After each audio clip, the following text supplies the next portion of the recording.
Reka twongere tugaruke ku nama ya CHOGM iri kubera mu Rwanda. Twe twabwiye yuko Museveni azayitabira. Tayari uyu mugabo yaciye Igatuna. Ni mu gihe kandi abandi bakuru b'ibihugu batandukanye bakomeje kuhagera uyu munsi. Reka tugaruke kuri ibi. Ndakeka warebye video ya Museveni ari kwinjirira Igatuna. Abandi bari gucika Nombe, ariko uyu musaza ati reka nce ku mupaka uduhuza. Ni nkuri aho umutwe ugira uti Perezida Museveni yinjiriye Igatuna. Abakuru b'ibihugu bakomeje gusesekara i Kigali bitabiriye CHOGM. Ni inkuru yakomeje igira iti mu gihe buri umunsi umwe ngo abakuru b'ibihugu na za guverinoma zo mu muryango wa Commonwealth bahurire mu nama ya CHOGM, abahagarariye ibihugu bitandukanye bakomeje kugera i Kigali ahazabereye inama.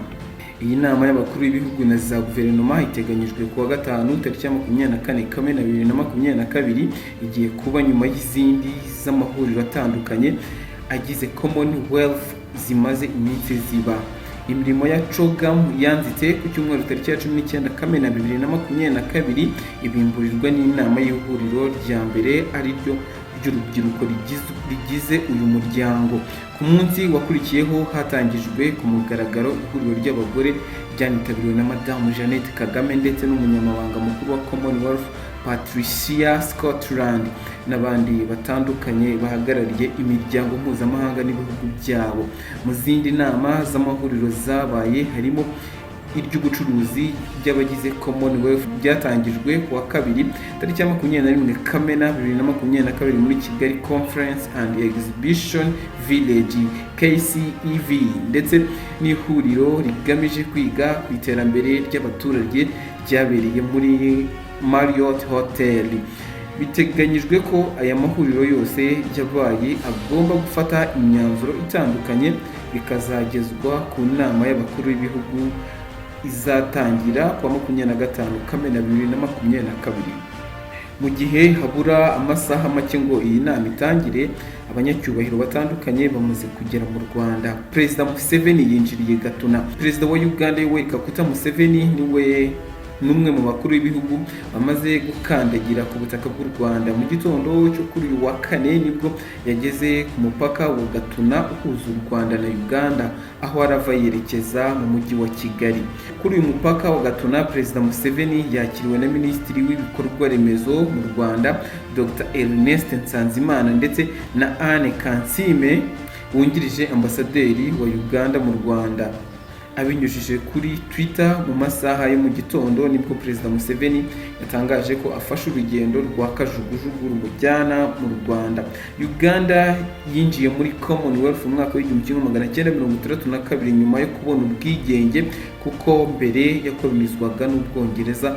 Muri 2007 iki gihugu cyakiriye CHOGM yabaga ku nshuro ya 20.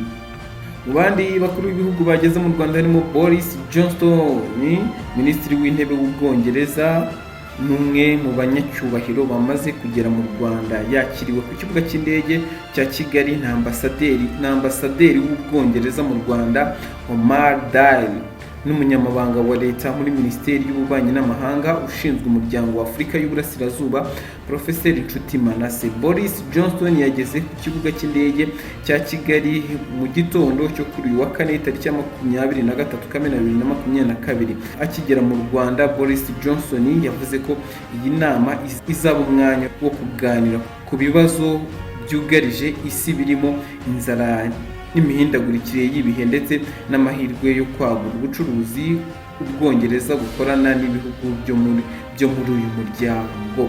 Kwitabira iyi nama kwe bivuze byinshi, kuko Ubwongereza aribwo bwagize uruhare rukomeye mu ishingwa rya Commonwealth mu mwaka w'1926, ndetse umwami wabwo King George wa gatandatu ayibera umuyobozi wa mbere. Biteganyijwe ko iyi nama izasiga Boris Johnson ahererekanyije ububasha na Perezida Kagame ku buyobozi bwa Commonwealth.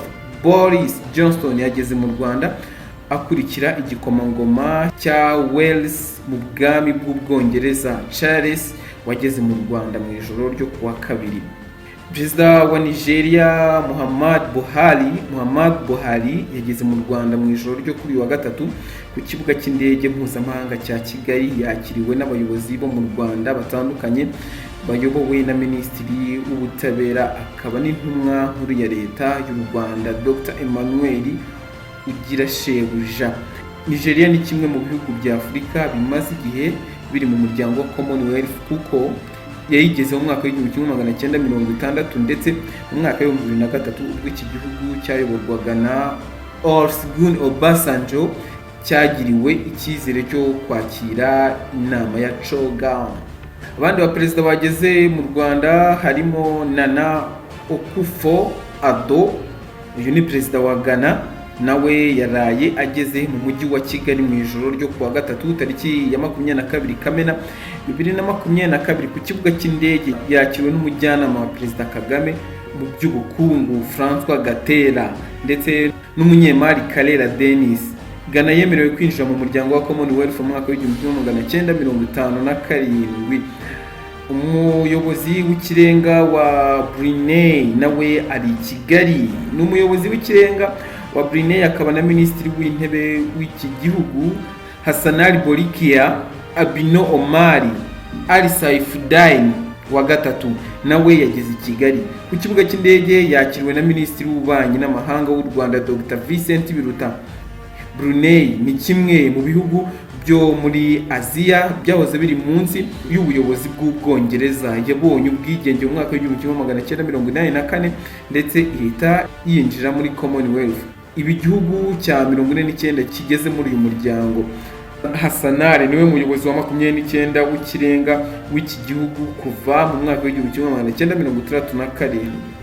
Singapore nayo yahagarariwe. Minisitiri w'Intebe wa Singapore Lee Hsien Loong nawe yamaze kugera mu murwa mukuru w'u Rwanda Kigali, ahari kubera inama y'abakuru b'ibihugu na za guverinoma zigize Commonwealth. Lee uri muri uyu mwanya kuva mu mwaka w'2004 ku kibuga cy'indege yakiriwe n'umunyamabanga wa leta muri Minisiteri y'Ububanyi n'Amahanga ushinzwe umuryango wa Afurika y'Uburasirazuba Professor Chuti Manase. Singapore yinjiye muri Commonwealth mu kwakira mu mwaka w'1965. Iki gihugu gifite umwihariko w'uko aricyo cyakiriye CHOGM ya mbere mu mwaka w'1971. Minisitiri w'Intebe w'ibirwa bya Maurice nawe yahageze. Yitwa Platin yageze ku kibuga cy'indege mpuzamahanga cya Kigali mu gitondo cyo kuri uyu wa kane tariki ya 23 Kamena 2022. Yakiriwe n'umunyamabanga wa leta muri Minisiteri y'Ibikorwa Remezo Engineer Patricia Uwase. Ibi birwa biherereye mu nyanja y'Abahinde mu majyepfo ashyira uburasirazuba bw'umugabane wa Afurika byinjiye muri Commonwealth mu mwaka w'1968.